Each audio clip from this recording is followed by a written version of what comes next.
परिवर्तनी एकादशी का व्रत बेहद पुण्यदायी माना जाता है। इस उपवास को रखने से मोक्ष की प्राप्ति होती है। इसके साथ ही पापों का नाश होता है। धार्मिक मान्यताओं के अनुसार इस दिन भगवान विष्णु और माता लक्ष्मी की पूजा का विधान है। पंचांग को देखते हुए इस बार यह व्रत 14 सितंबर को रखा जाएगा। अगर आप भी करने वाले हैं परिवर्तनी एकादशी का व्रत तो इस कथा को जरूर सुनिए। परिवर्तनी एकादशी व्रत कथा। चलो शुरू करते हैं। युधिष्ठिर कहने लगे, हे प्रभु, भाद्रपद शुक्ल एकादशी का क्या नाम है? इसकी विधि तथा इसका महिमा कृपा करके हमें बताएं। तब भगवान कृष्ण ने कहा कि सभी पापों को नाश करने वाली उत्तम वामन एकादशी की महिमा है। तुमसे मैं कहता हूँ, तुम इसे ध्यानपूर्वक सुनो। यह पद्म जयंती मतलब परिवर्तनी एकादशी भी कहलाती है। इसका यज्ञ करने से वाजपेय यज्ञ का फल मिलता है। पापियों के पाप नाश करने के लिए इससे बढ़कर कोई उपाय नहीं है। जो मनुष्य इस एकादशी के दिन मेरी वामन रूप की पूजा करता है उससे तीनों लोग पूज्य होते हैं। अतः मोक्ष की इच्छा करने वाले मनुष्य को इस व्रत को जरूर करना चाहिए। जो कमल नयन भगवान का कमल से पूजन करते हैं वे अवश्य भगवान के समीप जाते हैं। जिसने भाद्रपद शुक्ल एकादशी को उपवास और पूजन किया उसने ब्रह्मा विष्णु सहित तीनों लोगों का पूजन किया। अतः हरिवासर अर्थात एकादशी का व्रत अवश्य करना चाहिए। इस दिन भगवान श्री हरि करवट लेते हैं, इसलिए इसको परिवर्तनी एकादशी कहा जाता है।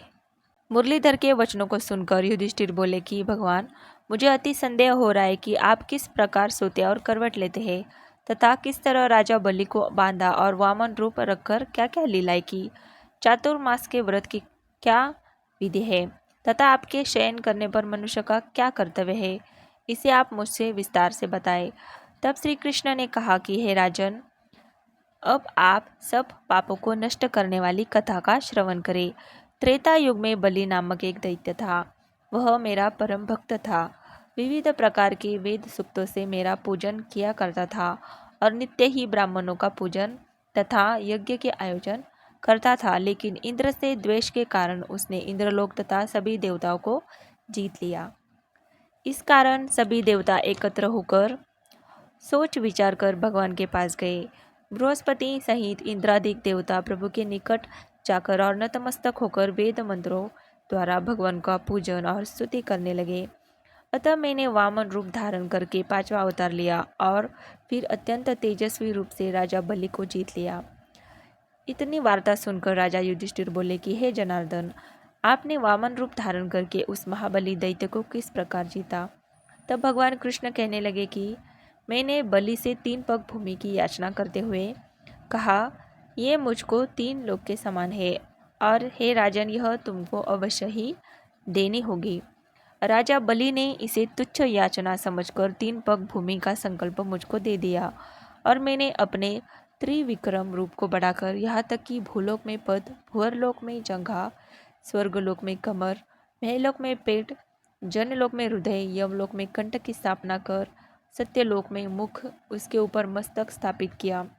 सूर्य, चंद्रमा आदि सब ग्रह, गण, योग, नक्षत्र, इंद्रादिक देवता और शेष आदि सब नागगणों ने विविध प्रकार से वेद सूक्तों से प्रार्थना की।